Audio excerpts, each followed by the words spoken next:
पाकिस्तान, अफगाणिस्तान, बांगलादेशी शरणार्थींना त्यामुळे दिलासा मिळणार आहे। धार्मिक छळांमुळे भारतात आश्रित परदेशी नागरिकांना या ठिकाणी पाठबळ मिळेल। नागरिकत्व घेण्याकरता 6 वर्ष हे भारतात राहणं गरजेचं असणार आहे। सीएए अर्थात समान नागरिक कायदा नेमका काय आहे ते आपण पाहतोय।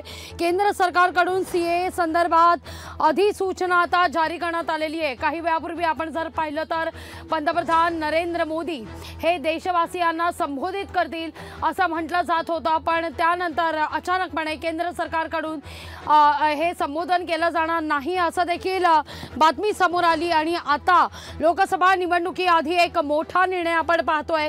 केंद्र सरकारकडून सीएए संदर्भात अधिसूचना जारी करण्यात आलेली आहे। सीएए कायदा नेमका काय आहे ते आपण उजव्या हाताला पाहतोय, ग्राफिक्सच्या माध्यमातून समजून घेतोय। 3 देशातील नागरिकांना नागरिकत्व हे बहाल केलं जाणार आहे। सगळ्यात महत्त्वाचं म्हणजे पाकिस्तान, बांगलादेश आणि अफगाणिस्तान या 3 देशांमधील अल्पसंख्याकांना नागरिकत्व या ठिकाणी मिळेल। दुसरा सगळ्यात प्रमुख आणि महत्त्वाचा मुद्दा म्हणजे अर्थातच या सगळ्या संदर्भात जी टीका केली जात होती, पश्चिम बंगालकडून विरोधातला सूर या ठिकाणी उमटत होता। हिंदू, बौद्ध, जैन, पारशी, ख्रिश्चन, शीख या 6 धार्मिक अल्पसंख्यांना नागरिकत्व देण्याचा या ठिकाणी प्रयत्न असेल, पण अर्थात 6 वर्ष भारतात राहणं हे गरजेचं असणार आहे।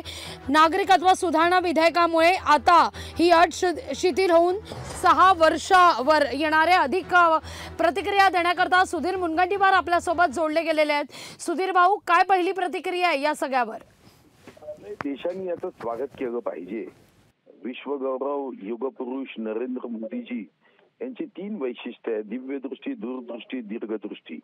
या देशाला जेव्हा आपण स्वातंत्र्याचा शताब्दी महोत्सव साजरा करू तेव्हा एक दीर्घकालीन योजनेच्या माध्यमातून पाकिस्तान सारख्या दुष्ट लोकांच्या देशामध्ये आपले हिंदू बांधव असतील, दलित बांधव असतील, शीख बांधव असतील, पारसी बांधव असतील, ईसाई बांधव यांच्यावर अत्याचार होतो, त्या पाकिस्तान रूपी नरकामध्ये जेव्हा नरक यातना दिले जातात तेव्हा मात्र भारतात आल्यानंतर त्यांना 12-12 वर्ष नागरिकत्व दिल्या जात नव्हतं।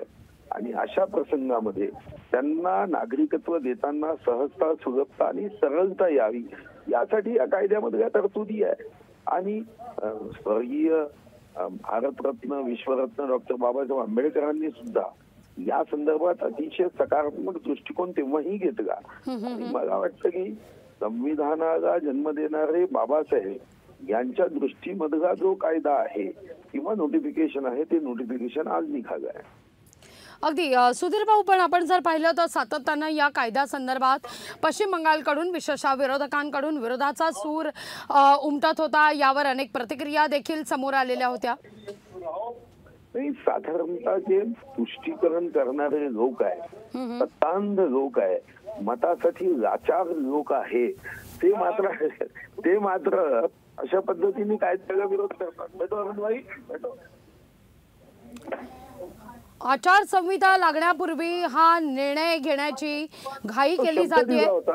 अगदी त्या संदर्भामध्ये शब्द दिला होता, याच संसदेत चर्चा झाली, याच संसदेत आपण नोटिफिकेशन काढण्याची घोषणा केली होती। मग साधारणतः आता निवडणुकीच्या अगोदर या संदर्भातली भूमिका घेणं हे आवश्यक होतं।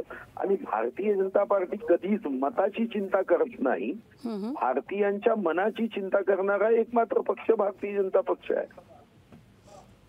निश्चित धन्यवाद सुधीर भाऊ, आमच्याशी संवाद साधला त्याबद्दल। लोकशाही मराठी ऐका, पहा, जागरूक रहा।